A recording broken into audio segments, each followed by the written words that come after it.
हिंदू बनकर के आज तक 75 साल हुआ गुलाम बने हुए हो। जात पात ऊंच नीच के नाम पर भेद है। जो पूजा कराने वाला आदमी है वो शराब पीता है, वो मांस खाता है। मनुवादियों का विरोध करते हैं। हम लोग सब अम्बेडकर जी के साथ हैं। अम्बेडकर जी ने रास्ता दिया था, उस रास्ता को लेकर के हम लोग आगे बढ़ रहे हैं। आज़ादी के 75 साल बाद भी जीतन राम मांझी को इस देश में आज़ादी नहीं मिला है। ये बातें कही गई जब वो गया गए थे और गया में अपने आवास पर थे। वहाँ पर पत्रकारों से बातचीत करते हुए उन्होंने फिर से ब्राह्मणों के ऊपर तीखा टिप्पणी कर दिया। दरअसल उनका कहना है कि आज भी जो दलित समाज के लोग हैं और ख़ासकर जो उनका समाज है मांझी समाज, उस पर ब्राह्मण हावी रहते हैं। उनके घर पर अगर कोई पंडित जी पूजा कराने पहुंचते हैं तो मन से पूजा नहीं कराते हैं, मंत्रोच्चार ढंग से नहीं करते हैं, और अगर कर देते हैं तो मांझी का कोई व्यक्ति अगर अपने हाथ से भोजन बना दे तो उसका भोग कोई ब्राह्मण नहीं लगाता है। आपको याद होगा कि लगातार पिछले 2-2.5 सालों से जीतन राम मांझी ब्राह्मणों के ऊपर टिप्पणी कर रहे हैं और बेहद आपत्तिजनक बातें कह जाते हैं। गाली तक का प्रयोग कर जाते हैं जीतन राम मांझी ब्राह्मणों को लेकर, जिसे लेकर कई बार जो ब्राह्मण समाज के लोग हैं वो क्रोधित भी हुए हैं, गुस्सा भी हुए हैं, और इसके चलते ब्राह्मण का भोज भी करवाना पड़ा था जीतन राम मांझी को। लेकिन एक बार फिर उन्होंने ब्राह्मणों के ऊपर टिप्पणी कर दी है। समझते हैं कि जो गोपालगंज में और मोकामा में है, दोनों सीट पर राजद का उम्मीदवार काफ़ी मतों के अंतर से जीत रहा है। ये हम लोग की मानना है, एकदम कन्फर्म विश्वास है। और नीतीश कुमार अपने बीमारी के कारणों से नहीं गए थे।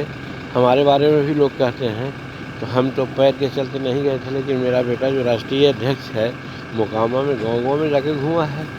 तो इसलिए हम लोग सब साथ होकर के लड़े हैं।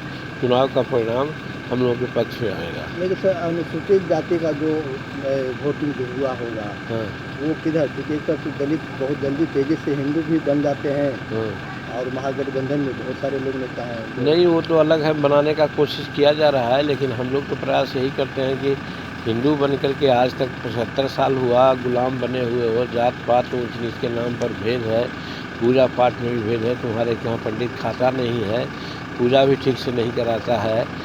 जो पूजा कराने वाला आदमी है वो शराब पीता है, वो मांस खाता है, अनेक प्रकार की बात करता है।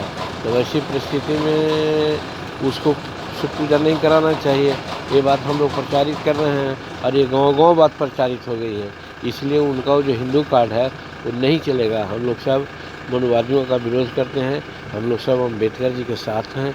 अम्बेडकर जी ने रास्ता दिया था, उस रास्ता को लेकर के हम लोग आगे बढ़ रहे हैं। नीतीश जी सर चुनाव प्रचार में नहीं गए थे, ये वो संकेत बना हुआ नहीं, था। तो कहा ना कि उनको चुनावी में चोट आ गई थी। जरा स्टीमर से उनको ये था, उनको तो जान बच गई, वही काफ़ी है, लेकिन प्रचार नहीं किया गया। तो गया पहुंचे जीतन राम मांझी, और पहुंचते ही बात चल रही थी मोकामा और गोपालगंज उपचुनाव में जीत हार को लेकर, जहां पर जीतन राम मांझी अस्वस्थ दिख रहे थे कि राजद के प्रत्याशी जीत रहे हैं। लेकिन इसी बीच उनका दिमाग अचानक से फिर जाता है और फिर से वो ब्राह्मणों के ऊपर टिप्पणी करना शुरू कर देते हैं। कहते हैं कि कोई पंडित जी हमारे घर आते हैं तो हमारा छुआ खाना नहीं खाते हैं, खाना खाते हैं तो ढंग से पूजा पाठ नहीं करवाते हैं, और पैसा लेकर चले जाते हैं। तो अब इसे लेकर फिर से एक बार बिहार में बवाल मचना तय है, और खासकर बीजेपी जो ब्राह्मणों और बनिया की पार्टी कही जाती है, उसके जो तमाम ब्राह्मण नेता होंगे उनकी प्रतिक्रिया अब धीरे धीरे आनी शुरू हो जाएगी। और एक बार फिर से जो पूरा सवर्ण समाज है वो एक बार फिर से जीतन राम मांझी के खिलाफ अगर होता है तो इसमें कोई नई बात नहीं होगी। अभी इस पिछले साल दिसंबर में आपको याद होगा उन्होंने ब्राह्मणों के बारे में एक बेहद आपत्तिजनक और निंदनीय टिप्पणी की थी, गाली उन्होंने बक दिया था, जिसके बाद उन्हें माफ़ी मांगना पड़ा था। अपने पटना के सरकारी आवास पर उन्हें ब्रह्मभोज करवाना पड़ा था, ब्राह्मणों का सम्मान करना पड़ा था। लेकिन शायद साल भी नहीं लगा है और जीतन राम मांझी फिर से ये बातें भूल चुके हैं।